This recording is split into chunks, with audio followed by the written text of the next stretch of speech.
आप देख पाते हैं। इसी कड़ी में सबसे पहला स्टॉक सिप्ला। उमंग वोहरा ने एमडी और ग्लोबल सीईओ का पद जो है उससे इस्तीफा दिया है। सो मैनेजमेंट में बदलाव या मैनेजमेंट रेजिग्नेशन की खबर सिप्ला के स्टॉक प्राइस में 2.25% की गिरावट यहाँ पर नजर आ रही है। वेल्सपन कॉर्प या सब्सिडरी को करीब $71 करोड़ के 2 ऑर्डर्स मिले हैं। ऑर्डर विंस के चलते वेल्सपन कॉर्प का स्टॉक फोकस रेडार पर है। 1.5 से 2% की मजबूती इस स्टॉक में आज के सत्र में दिख रही है। पीबी फिनटेक, इसे हमने सुबह जब पावर ट्रेड था उसमें भी डिस्कस किया था। Q2 नतीजे आए हैं, कंपनी के मजबूत आंकड़े हैं और मुनाफे के फ्रंट पर ऑलमोस्ट 3x बढ़त देखने को मिली। 3 गुना मुनाफा सालाना आधार पर बढ़ता हुआ दिखा और इसी के चलते पीबी फिनटेक के स्टॉक प्राइस में रिजल्ट का इम्पैक्ट है। 6 से 7% की गेंस यहाँ पर आप पाएंगे।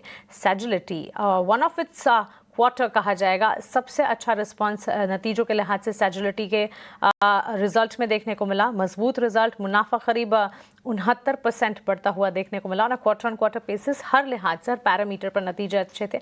आज दिन की शुरुआत से ही 53 के लेवल से जो आगे बढ़ा है स्टॉक करीब 57 तक के लेवल को टच बेस कर गया है। 8 से 9% की तेजी एज वी स्पीक।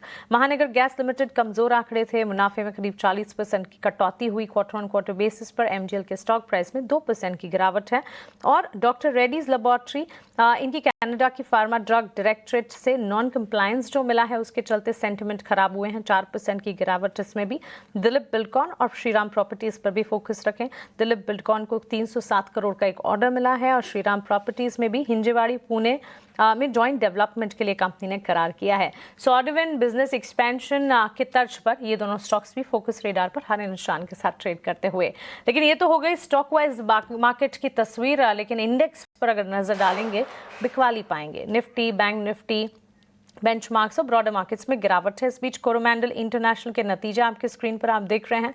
दूसरी तिमाही के मुनाफे के फ्रंट पर बढ़त देखने को मिली है। आय में भी 7,042 करोड़ से आंकड़ा जो है 9,654 करोड़ पर आता हुआ दिखा है।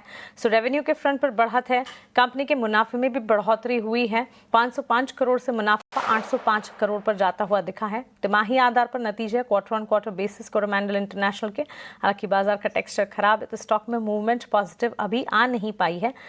इसे रिविजिट करेंगे क्योंकि नतीजे on the face of it अच्छे नजर आ रहे हैं। लेकिन चलिए बाजार में आज जो गिरावट है इसके पीछे की वजह विस्तार से अभिषेक से समझते हैं।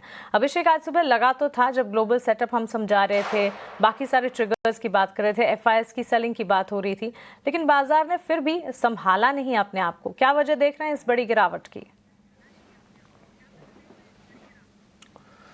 मानसी, देखिए सबसे बड़ी गिरावट, सबसे बड़ी वजह तो पहले यही है कि बाजार चला बहुत है तो अब एक लेवल पर जाकर थोड़ा ठिठक रहा है, अपने आप को गियर अप कर रहा है नए हाई से पहले। और आप 26,000 पर देखिए, 26,000 में के लेवल पर जमकर कॉल राइटिंग हो रही है। करीब 2.5 लाख कॉन्ट्रैक्ट्स का ओपन इंटरेस्ट है कॉल साइड में, तो 26,000 एक पड़ाव सा बन गया है। इसको पार करना